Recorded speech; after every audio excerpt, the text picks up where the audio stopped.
Hey everyone, running coach and Hoka athlete Sage Canday here with another Training Talk Tuesday, episode number 33. Today we're going to talk about your top voted question from last week's Training Talk. Thanks to everyone who submitted questions, but the top voted comment was, "Hey Sage, I think that you as an athlete and as a very intelligent mind in the realm of distance running would find Knees Over Toes Guys program on YouTube and training philosophy very interesting.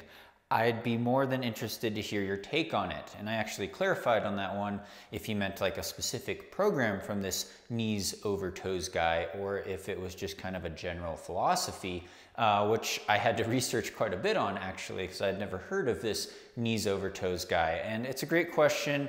If you're in the athletic space, if you're a PT, I am not a PT, that is a disclaimer. Consult your doctor before trying anything new. But as a running coach, you see a lot of running injuries. You see a lot of pain. And my philosophy on that is you need to be healthy so you could run. And if you want to run faster, you need to be able to train more. Well, you need to be healthy to be able to train more, right? You don't want to be injured and running on a bad knee or getting shin splints, getting hip and lower back pain. These are all very common things as a distance runner, repetitive strain injuries. And I think the important thing, and this is what Knees Over Toes guy does. He has a big YouTube channel. He's very famous. I know he's been on some legit podcasts. Bob and Brad, who are physical therapists, the most popular physical therapists on the internet, they say, interviewed him and have done some collaborations. I think he was maybe on Joe Rogan. He's got a top-selling book. I don't know the guy. I researched it. I looked at his philosophy. This talk is going to be just scratching the surface, honestly, of some of the things that we look at. And I'm biased. I'm looking at it through the lens of a running coach. I'm looking at it through the lens of just the sport of running, right? I don't do any other sports very well.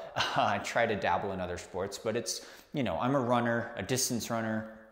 Coached a lot of runners over the years, fitted a lot of people for specialty run shoes, looked at a lot of different feet, dealt with a lot of different injuries in other people, sometimes in myself. Running form, I've done a whole playlist on running form videos. So I'm nerded out in the sport. I got a Bachelor of Science in ergonomics, human factors and ergonomics, and started off, studying a lot of physics and anatomy to get into that. So I think a lot of this stems down to really applied physics and trying to stay healthy. Trying to stay healthy and strong so you can be a well-rounded athlete, and that will improve your running.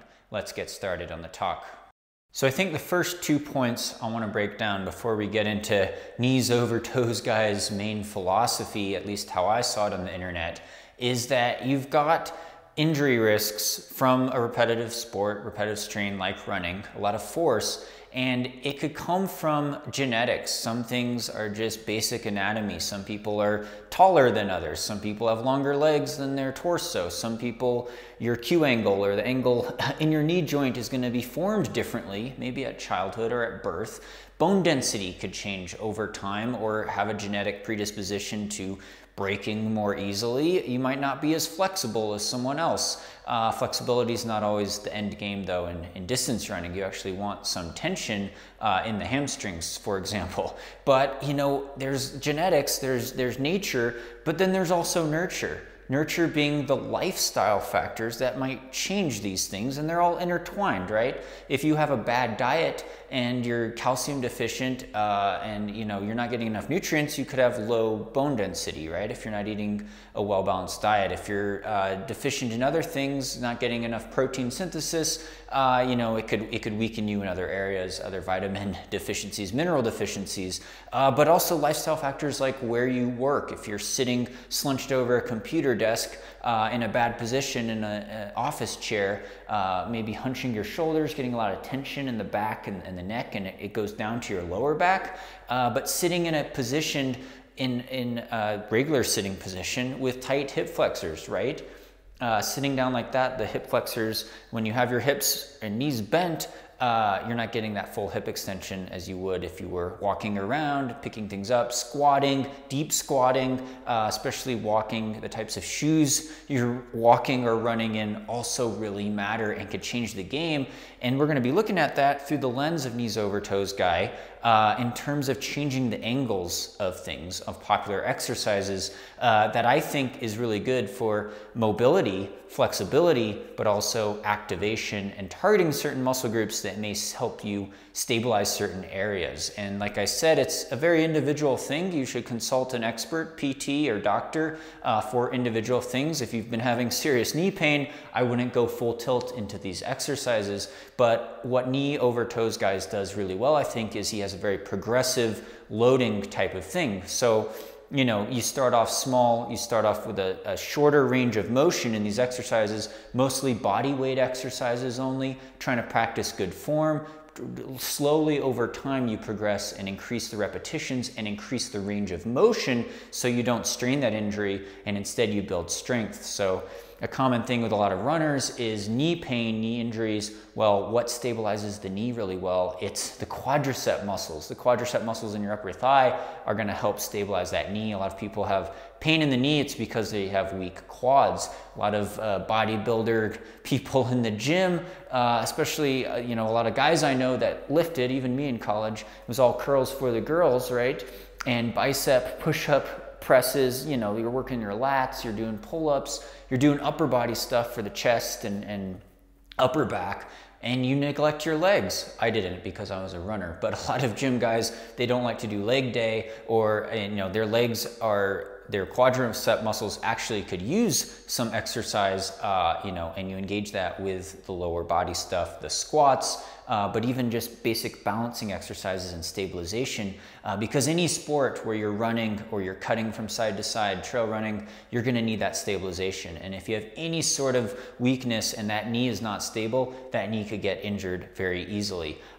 Personally, I haven't had problems with knee pain, but I've had other problems with hip and lower back pain, and I found that that's stabilized a lot with the gluteal muscles, right? The butt muscles, basically, and we'll get into that with some squat exercises here of how he kind of changes the angles and engages that more. But I'd say his main focus in his philosophy, if you go through a lot of his videos and PTs that have critiqued his videos, it's very sound. It's very sound, and it goes back to the premise of changing the physics, changing angles on things so that, you know, the basic squat position, he's actually getting the knee to drift in front of the toe. And what happens there, what you see there is that when the knee goes in front of the ankle joint, from front of the heel, that's actually a very natural position that occurs when you're running with good running form. And again, I've done a whole playlist on good running form mechanics, but it's about that ankle mobility. It's about that bend in the ankle joint that's gonna let you get up and transition into the ball of your foot and push off that big toe,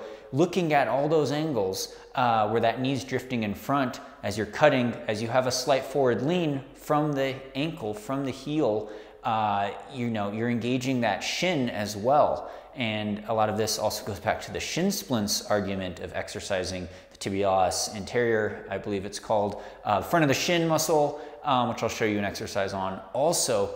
But that's a natural position to be in, and people don't always squat in that position because it could overload the knees. If you don't have that mobility first, you can't force it with the heavy weight on your back. It's probably a bad idea. You're going to get knee pain. But that's transference going up through the running stride. As you're leaning forward, you could engage that posterior chain more, right? You're springing up off the calf muscle, back of your shin, and then all the way up through the hamstrings and glutes, as well as lower back. So, you know, it's an athletic stance. It's the stance that you take in doing a hip hinge, so to speak. And it's a very good thing if you're in any sort of sports, or even if you just want to be, you know, well-rounded, balanced, and be able to walk in older age and be able to move and do things. It's a great thing to activate, because these things kind of get ignored as we get older, as we have certain lifestyle factors that stress us out, and if we don't go through these ranges of motion. So let's get started with some visual exercises that knees over toes guys I want to highlight some of his philosophy in this. All right, so we're gonna start with the premise of basic squat. And I am not good at this. I've done more gym work lately because I've seen the value of it. Knees over toes, guys, here is the idea that as you squat down, the knee is going in front of the toe, right? And this is easier for someone with bad mobility like me to do it elevated. He actually has his own slant boards, I believe, for this type of purpose. But if you elevate the heels, and this is not a firm thing, it's easier to squat down farther. And yes, the knees may drift slightly in front of the toes. Excuse my poor form here, but that's kind of where the name came from, right? Knees over toes. And if we look at it in terms of a lunge, since that wasn't a very good example, you know, you got a forward lunge here, knee drifting in front of toe. And with this, you get great ankle mobility. See this angle here? It's all about the angles, really. You're also stretching my right leg here, the trailing leg. I'm stretching the hip flexor on really well. So I'm getting a good hip flexor stretch while I'm also increasing the mobility of my ankle joint. And again, comes back down to the big toe movement, big toe flexibility, being able to spring off of that as you're running, as you're pushing off. You're getting into that kind of athletic stance. On push off, you want to have that angle. That ankle joint is really going to determine your stride length, right? It's going to determine stride length, but it's also going to create that tension as you spring off and engage your calf muscle and the whole posterior chain, basically. So it's very important for a long running stride, opening up, getting that hip mobility open. And knees over toes, guys, a lot of the exercises focus on this type of thing, which I applaud him for. I think it's a very good idea. It's very important for running. It's important for all sports because you're running and you have to be dynamic like that, right? So it's all about those angles. Another thing he advocates is the idea of working that interior tibialis, the front of the shin. To do barefoot, I've got my socks on here, but leaning back and then lifting your toes up so you're squeezing the fronts of your shins. Again, I'm not doing this with great form, but it's kind of the idea that I had several years ago when I had some minor shin splint pain, of actually sitting even at my desk. He, of course, would not say you'd bend your knee, but just using a resistance band and fighting that resistance by pushing down.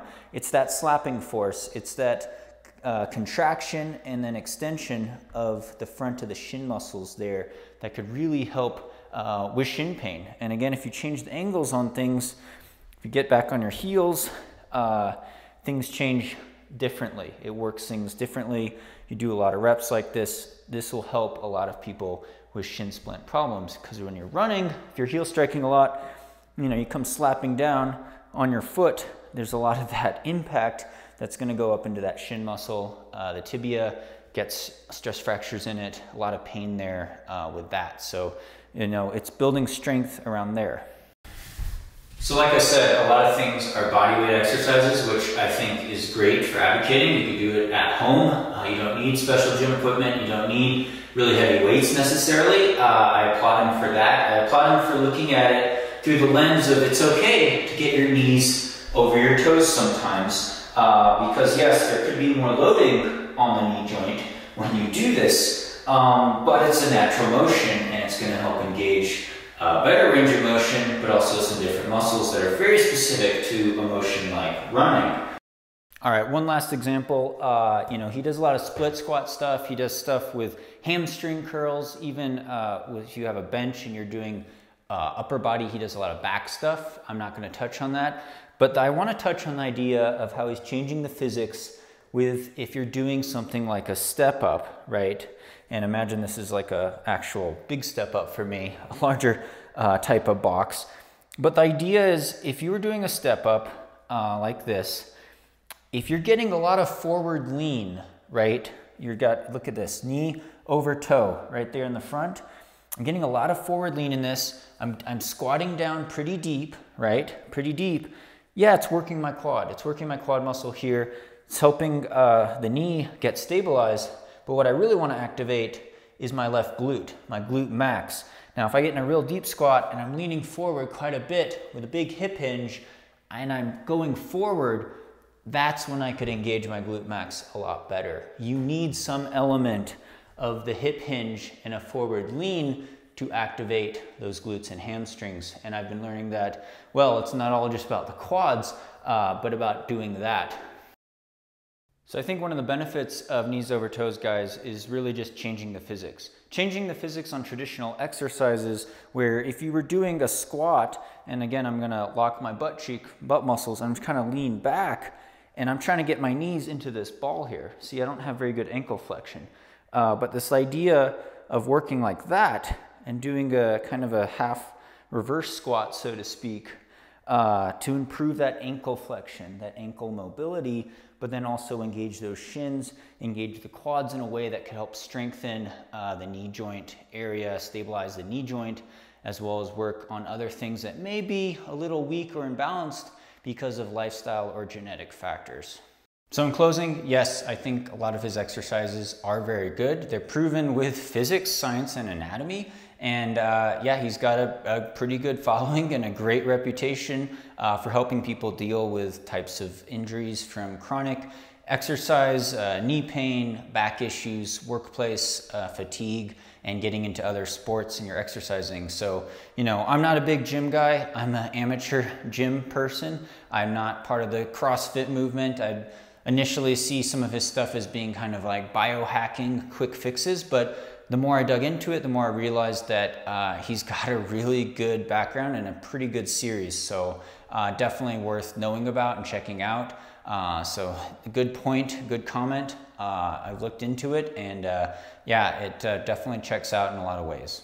All right, so that's it for this training talk. Again, comment below with future training talk topics that you guys would like to hear about. Thank you so much to title sponsor Hoka One One, as well as all you Patreon supporters for helping really support this channel, making it possible. Hope your running's going well. Check out our training plans at higherrunning.com. Coach Sandy and I sell training plans for any surface, any distance.